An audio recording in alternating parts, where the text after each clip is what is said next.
अच्छा, लास्टली मुझे ये फरमाइएगा सर कि आज एक और हम खबर भी इस हवाले से ये रही कि अब इसमें जो बाकी फैक्टर्स थे, जैसे मलिक रियाज साहब का नाम आ रहा था, उनके बेटे का शहजाद अकबर साहब का, फरहत शहजादी साहबा वगैरह के नाम, इनके पासपोर्ट मनसूख कर दिए गए हैं। इनमें से कई लोगों की पाकिस्तान हवालगी के हवाले से कागजी कार्रवाई भी शुरू हो गई। आपको क्या लगता है कि अगर ये शख्सियात या इससे जुड़ी चंद शख्सियात, इस केस से जुड़ी चंद शख्सियात को पाकिस्तान लाया जाता है तो उससे बेहतर होगी केस की पोजीशन, या आपके ख्याल में इससे कोई फायदा नहीं होगा?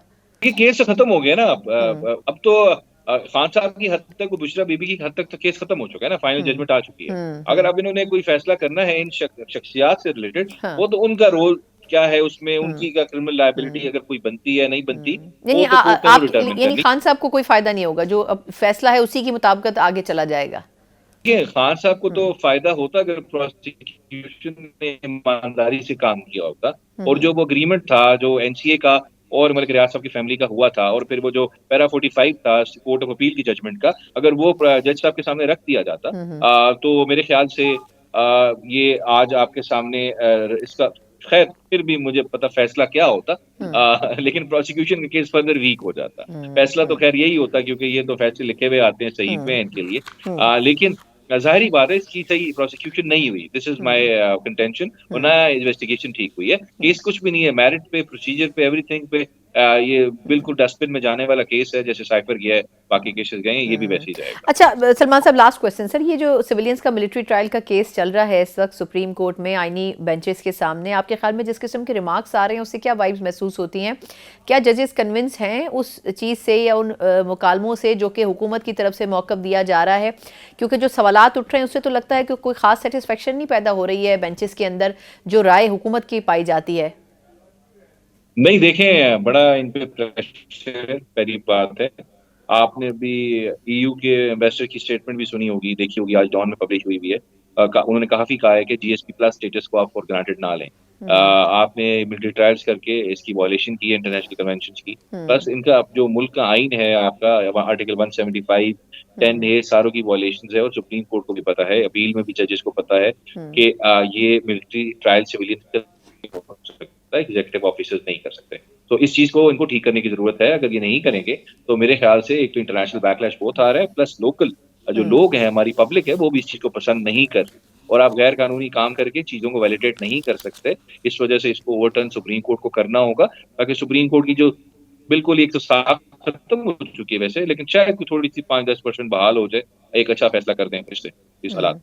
हम्म। अच्छा, लेकिन अब इसमें सलमान साहब जैसे बाकी पार्टीज के साथ भी बातचीत हो रही है, मतलब एहतजाज के हवाले से तो नहीं, लेकिन वैसे कंसल्टेशन तो जारी है, जिस तरह JYF से मिला गया है पिछले दिनों।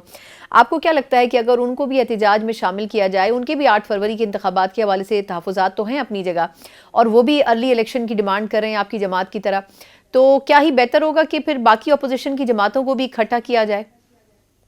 देखें, बिल्कुल देखें, इकट्ठे होने का एक मकसद हो ना, कोई कब भी हम्म। कोई ग्रुप्स इकट्ठे होते हैं या कोई इंडिविजुअल्स इकट्ठे होते हैं, तो उसका एक मकसद होता है। हम्म। अगर किसी का मकसद ये है कि इस मुल्क में जो इलेक्शन में रिगिंग हुई है उस पे हमें इंक्वायरी चाहिए, तो बिल्कुल उन लोगों को इकट्ठा बैठना चाहिए, बेशक वो पार्टीज हो कि वो कुछ लोग हों।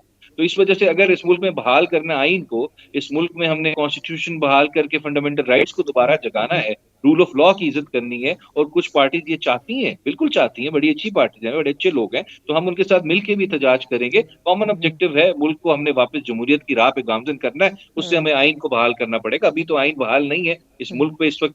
आपको पता ही है इस क्या मुसल्लत हुई भी है इस मुल्क पे, एक रजीम मुसल्लत हुआ हुआ है जिस तरह हम्म। किया गया है। तो हमने तो इससे छुटकारा हासिल करना है, ताकि इस मुल्क में फ्री एंड फेयर इलेक्शन हो, एक वो गवर्नमेंट इलेक्ट हो गया है जिसको लोगों ने वाकई वोट दिए, वो लोग ना हो जिनको हम्म। बिठाया गया यहाँ पे। हम्म।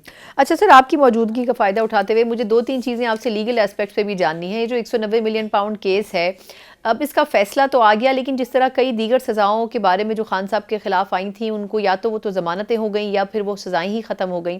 तो इसके हवाले से क्या एक्सपेक्टेशंस हैं? इस्लामाबाद हाई कोर्ट तो रुजू किया है खान साहब ने।